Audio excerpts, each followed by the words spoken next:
Hey guys, welcome to Safi Next. In this video, I will let you know the concept of binomial distribution. In statistical mechanics, we deal with distribution of particles in different available microstates, which is enormous in numbers for every system touching the thermodynamic limit. One approach to achieve this goal is the application of binomial distribution. This distribution is applicable to the arrangements of different particles in two possible states. However, instead of considering particles, I prefer to explain this concept through a game of tossing a coin repeatedly. Because a coin exists in one of the two possible states, that is head, which I will denote with H, and tail, that I will represent with capital T. So suppose we are playing a game of tossing a coin n times. I win the game if a particular sequence of heads and tails in a series of tossing happens. Although for a fair coin, in every single toss, there is an equal probability for the two outcomes. However, to generalize the analytical approach, I would represent the probability of head with small p and the probability of tail with q, which can be written as 1 minus p. Now recall from my video on mutually exclusive and independent events that the outcomes of a single toss of a coin are mutually exclusive events, and the outcomes of different tosses are independent events. Therefore, the probabilities of each outcome of a given sequence multiply. For example, the probability of a sequence in order of HT, HH, TTH equals PQ, PP, QQ times P, which can obviously be written as the product of P raised to the power 4 and Q raised to the power 3. Obviously, we can have many specific sequences for which the number of heads is constant. Therefore, a specific sequence refers to the order of outcomes in a series of subsequent tosses. For example, for a sequence of 4 tosses, one specific sequence is HTTH, which means that the first toss resulted in head, the second and third tosses resulted in tail, and the fourth toss resulted in head. Another sequence for the same number of tosses of heads is HTHT. Obviously, the number of heads in these two sequences is constant, which is 2. To further visualize this concept, I consider all the possible sequences of 4 tosses and list them in the first column of the table below. Try your best to pick this very clearly. The first column represents groups of different sequences with the same number of heads. The second column represents the number of heads in a sequence.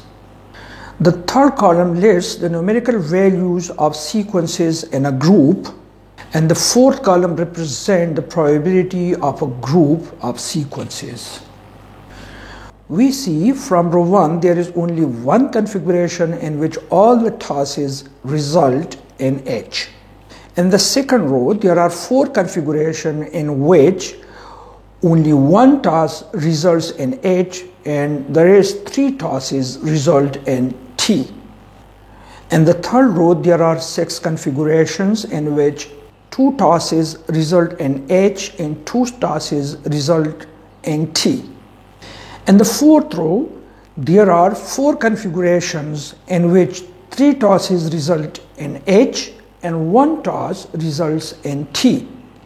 Finally, in the fifth row, there is only one configuration in which all the tosses result in T. Since the occurrence of any two specific sequences in a group are mutually exclusive events, therefore the probability of possible sequences in each group add up. Thus, the total probability of sequences in a group are shown in the last column of the table. Now we represent the total number of tosses with capital N and the number of heads in a sequence with small n. Then the number of possible sequences given in the third column can be expressed in the form of a ratio of the following way: n factorial divided by n factorial times n minus n factorial. With the help of this relation, the number of possible sequences for a group in each row can straightforwardly be verified. Do it for yourself. Try to verify the way I have done it in column 3. With the notation of relation 1, the probability of a group enlisted in the last column of the table can be written as P of n equals capital N factorial divided by small n factorial times capital N minus small n the whole factorials multiplied with P raised to the power small n times Q raised to the power n minus 1.